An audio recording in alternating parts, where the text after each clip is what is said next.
From the heart of the nation's capital, this is the Evening News. Breaking news starts now. At 9:30 in the morning, New York Times screens lit up red. Not a slow bleed, not a routine correction, a collapse. Silver plunged from the $90 to $95 support zone that traders had been defending for weeks, sliced through $86 and kept falling, printing $78 as panic accelerated. That is roughly a 32% drop, one of the sharpest breakdowns since 1980.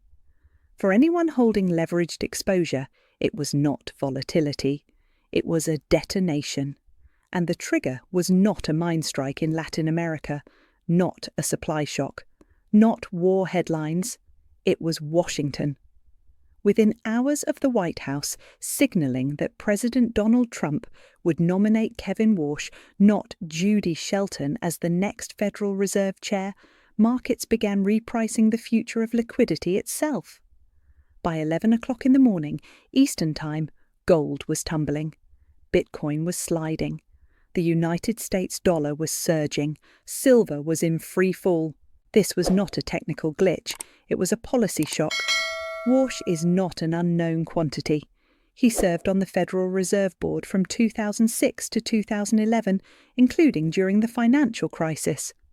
Since then, he has repeatedly criticised quantitative easing, describing it as a reverse Robin Hood policy that inflated asset prices and widened inequality, a critique documented in interviews and commentary referenced by outlets such as the Wall Street Journal and Financial Times over the past decade. More importantly, he has argued for rate cuts combined with balance sheet reduction, not open-ended liquidity expansion. That distinction matters deeply. Markets over the last 15 years have been conditioned to interpret rate cuts as a gateway to renewed quantitative easing. Lower rates plus expanding central bank balance sheets equals liquidity expansion. Liquidity expansion fuels equities, crypto, precious metals, and high leverage positioning. But rate cuts without balance sheet growth, that is a different regime entirely. According to Reuters coverage in previous cycles, markets react violently when expectations around central bank balance sheets shift abruptly. This week they shifted, as probability increased that Warsh would take the helm rather than Shelton, who has openly advocated a return toward gold-linked monetary discipline. Traders recalibrated.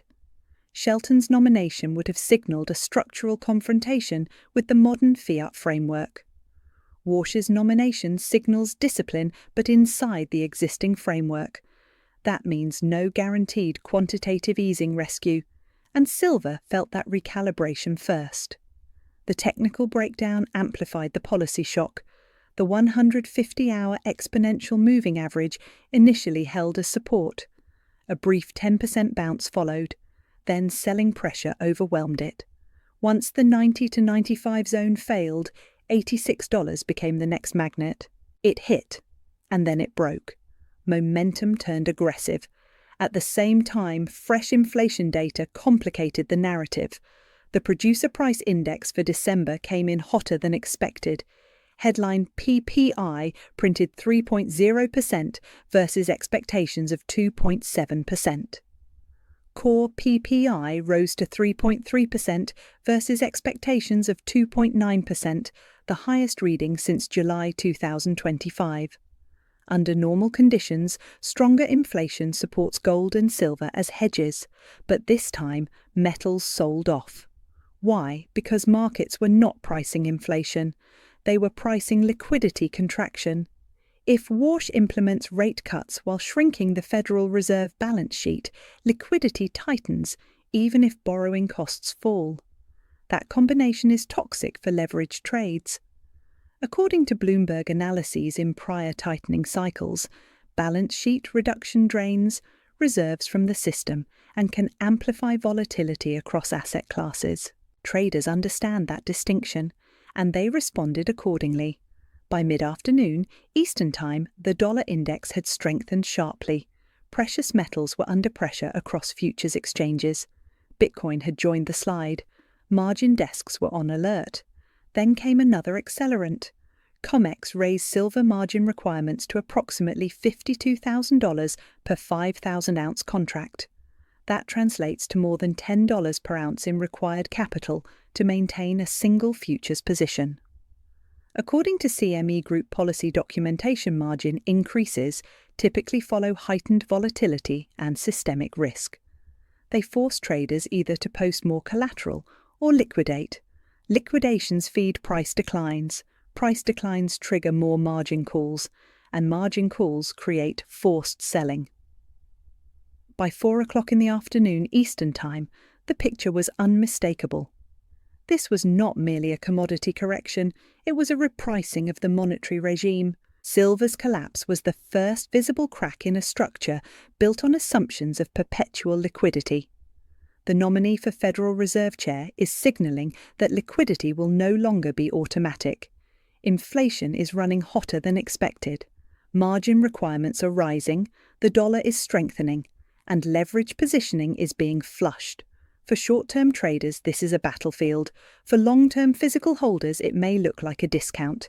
But beneath both perspectives lies a deeper tension. What happens if the era of guaranteed quantitative easing truly ends?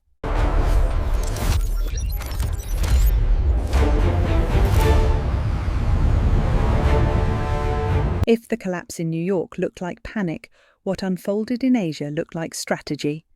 While futures traders in Chicago were being forced to post more collateral or liquidate physical markets in China, were sending a radically different signal. On the same day that COMEX silver traded near $78 per ounce spot, silver pricing in Shanghai hovered around $122 per ounce equivalent. That is not a rounding error. That is a spread of roughly $44 per ounce a premium, exceeding 56% over Western paper prices. In a functioning global market, such a gap should not persist.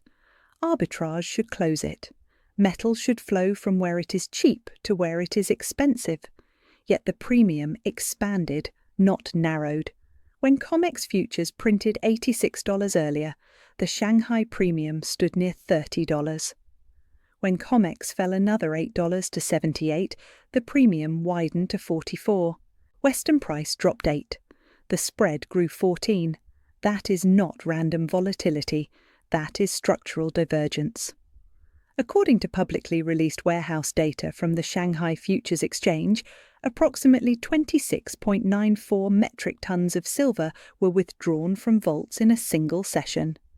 Total exchange inventories declined to roughly 455 metric tons, about 14.6 million ounces. That represents a 5.6% drop in one day, 5.6% in 24 hours. Those are not paper contracts being reshuffled, those are bars leaving vaults. This divergence exposes a fault line that is increasingly geopolitical rather than merely financial. Silver is not just a monetary metal, it is a critical industrial input used in solar panels, electronics, military applications, and advanced manufacturing. As the global energy transition accelerates and technological competition intensifies, silver occupies a strategic position in supply chains. Western futures markets price silver as a leveraged financial instrument. China increasingly treats it as a strategic resource. Recent reporting by Reuters and Bloomberg has highlighted rising concern among European and American policymakers about critical mineral security. The Czech foreign minister's announced visit to the United States to discuss supply chain resilience in strategic materials underscores that silver is now being viewed through a national security lens, not merely an investment lens. When governments begin to talk about securing supply, it signals scarcity, concerns not abundance. In this context, the premium in Shanghai is not simply a trading anomaly. It may represent a different valuation framework. While Western traders respond to Federal Reserve signaling margin hikes and balance sheet projections, physical buyers in Asia appear focused on accumulation. Consider the timing. As probability surged that Kevin Warsh would lead the Federal Reserve, implying tighter balance sheet discipline, Western investors dumped leveraged exposure. At the same moment, Chinese vault inventories shrank rapidly. The West sold contracts, the East removed metal. This creates a war of attrition dynamic. China does not need silver to spike overnight. It does not need explosive headlines. A steady premium in the range of 19 to 20% above Western paper prices would already signal tight physical supply. But the current premium exceeds 50%.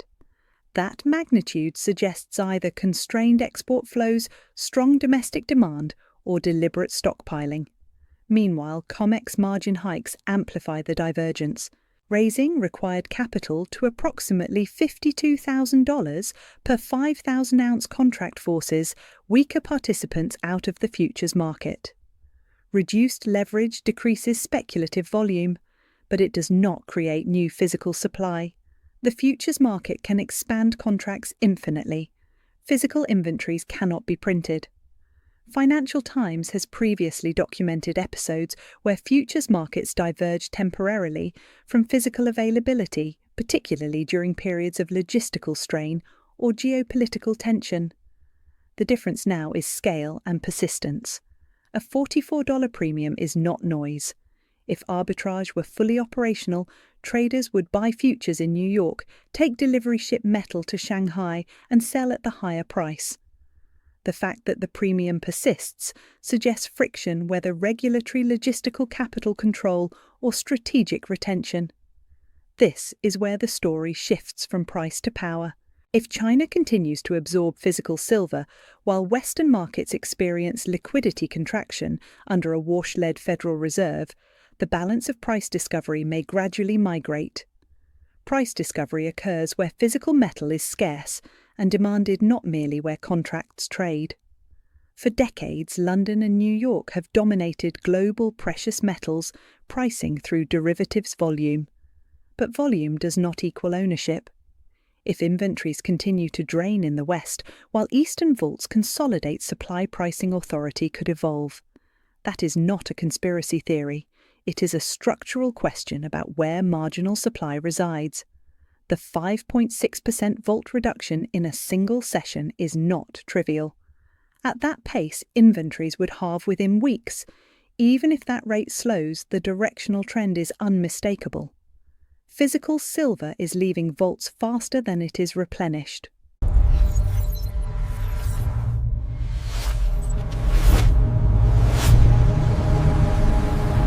Now that assumption is being challenged. If Kevin Warsh takes control of the Federal Reserve and follows through on a framework of rate cuts paired with balance sheet reduction, the global system enters unfamiliar territory.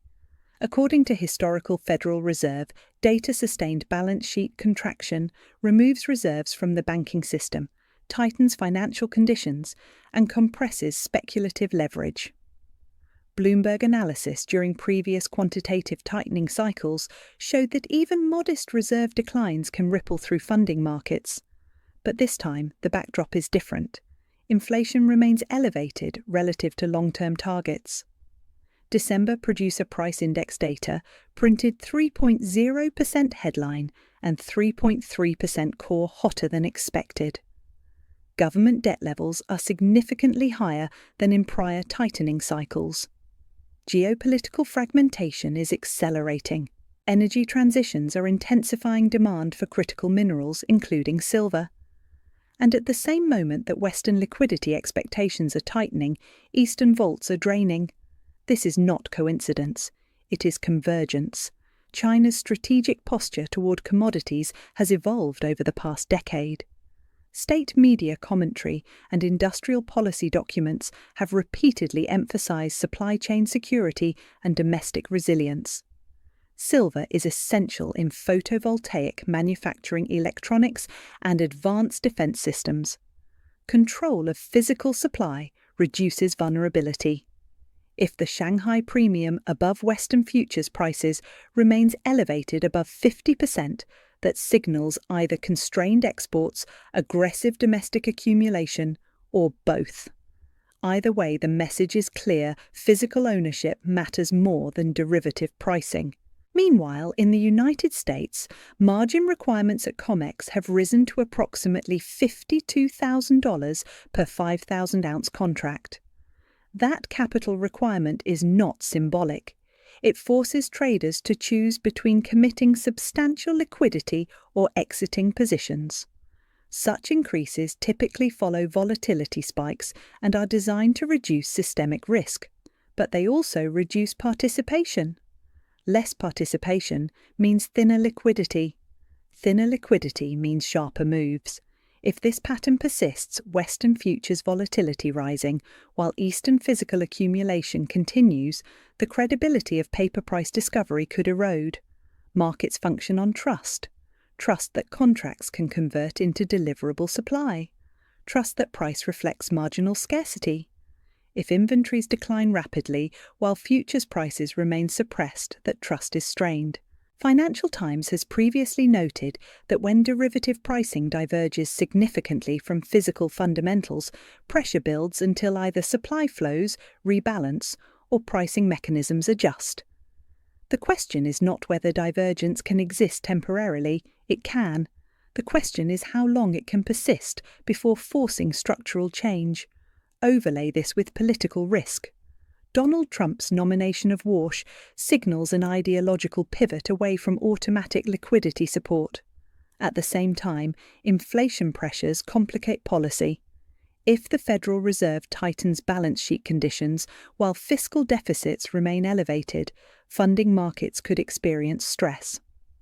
According to Congressional Budget Office projections in recent years, interest expense as a share of federal spending is already climbing. Tighter liquidity amplifies that strain. Globally, governments are increasingly framing mineral supply as national security. The Czech foreign minister's visit to Washington to discuss critical mineral cooperation underscores that silver is no longer a niche investment topic. It is embedded in geopolitical strategy. In this environment, silver becomes a proxy battlefield.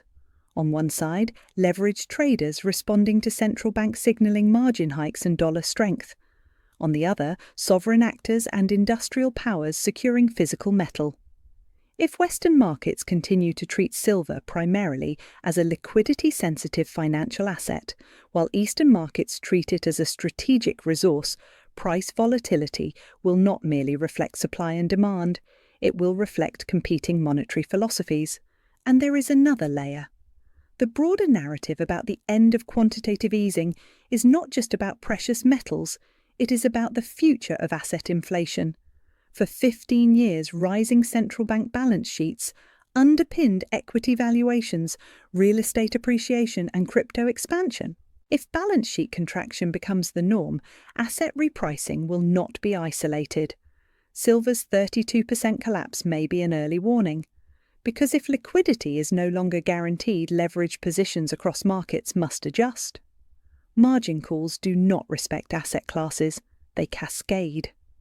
At the same time, if physical shortages intensify and strategic stockpiling accelerates price suppression in futures, markets becomes increasingly unstable. Arbitrage pressure grows, delivery demands increase, exchange inventories face scrutiny. We are witnessing the collision of two systems, a debt-driven, liquidity-dependent Western financial structure and a resource security-focused Eastern industrial strategy. The immediate question is tactical. Does $78 hold as a technical floor, or does another liquidation wave drive silver lower before stabilization traders will debate charts? Analysts will model probabilities, but the strategic question is far larger. If quantitative easing truly fades, if physical inventories continue draining, if geopolitical fragmentation deepens, who ultimately sets the price of money-adjacent commodities, derivative exchanges built on leverage, or sovereign accumulators controlling supply? Silver may be the first visible fracture in a broader monetary shift, because when liquidity assumptions change and supply chains realign simultaneously, markets do not simply correct, they transform. And here is the uncomfortable reality: if the West is tightening liquidity while the East is consolidating physical assets, the center of monetary gravity could begin to move. The deeper message is this: control of liquidity shapes markets, but control of resources shapes power. So the question that now hangs over investors, policymakers, and citizens alike is stark: Are we watching a temporary commodity crash or the early stages of a global monetary realignment where physical ownership overtakes financial abstraction? And if that realignment accelerates, who benefits and who is left exposed when paper promises meet physical limits? Thank you for listening. Before you step away, share your perspective in the comments. If you found this breakdown valuable, hit like and subscribe, then turn on notifications so you don't miss the most critical political developments as they break day after day. See you next time.